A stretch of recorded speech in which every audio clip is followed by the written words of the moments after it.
The orphanage at the edge of Ethermore crater was a place forgotten by both gods and men. The war had ended years ago, but its ashes still clung to the world, charred forests, ruined towers, and hollow-eyed children who had no one left to call their own. Among them was a girl named Elara, small, barefoot, and too stubborn to die. Elara's nights were filled with hunger and silence. The caretakers rarely bothered feeding the orphans, they were just mouths to survive another day. But Elara was different. She didn't cry or beg, she listened. The crater around the orphanage whispered strange sounds at night, echoes of wings, low growls, and distant sobs that didn't sound human.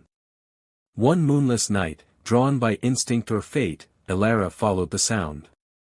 Through the broken fence, past the dead trees, into a hollow lit faintly by blue fireflies. There she found them, two dragon cubs, small as hounds but trembling, their scales dulled with dust. Their eyes glowed faintly gold, filled with fear and pain. One whimpered, the other tried to growl but only coughed. They were starving. Elara froze. Every tale warned that dragons devoured humans on sight. But as she looked at the cubs, ribs showing, tails curled tight around each other, she saw something she recognized. Hunger. Loneliness.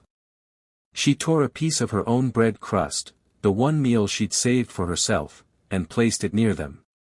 The cubs sniffed, then devoured it with desperate sounds that broke her heart. She smiled weakly and whispered, "Don't worry. I know what it's like to be hungry." That night, she returned to the orphanage, but every day after, she snuck food to them. Crumbs, scraps, sometimes even stole from the pantry. The cubs grew stronger. They began to follow her voice, purring like giant cats when she arrived. She named them Ashwing and Cinderflame. 1 week later, they vanished. Elara searched frantically. She combed the crater for hours, tears streaking her dirt-stained face. The cubs were gone. She thought perhaps they'd died, or worse, had been taken by the dragon hunters who roamed the ruins. That night, the sky roared. Every orphan in Ethermore woke to thunder, but there were no clouds. The air trembled as dozens of massive shapes descended from the heavens. Dragons. Ancient, terrible, magnificent. Their wings eclipsed the moonlight. Fire shimmered across their scales like liquid gold. The largest among them, a crimson leviathan whose eyes burned like suns, landed before the orphanage. The ground cracked under his weight. Children screamed. Adults fled. Elara stood her ground. The crimson dragon lowered his head, breath washing over her like the heat of a forge. His voice echoed inside her skull. "You fed our children." Elara's lips trembled. "They were hungry," she whispered. "No one should be hungry." Silence.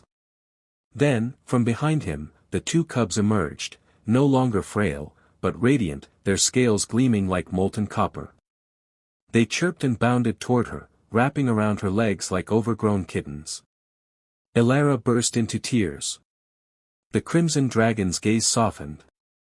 "You showed mercy to the blood of the Skyforge clan. For that, the dragonkind owe you a debt." Flames spiraled around her, but they didn't burn.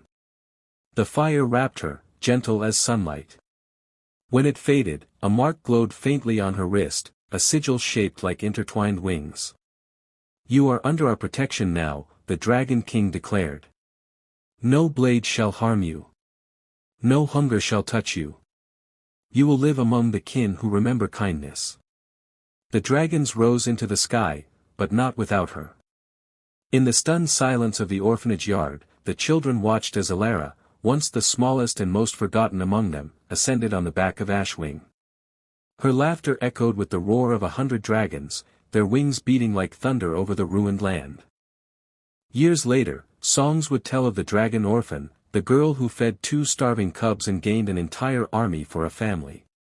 When invaders came, she returned, grown, fierce, her eyes glowing with golden flame, as the human emissary of the Skyforge flight.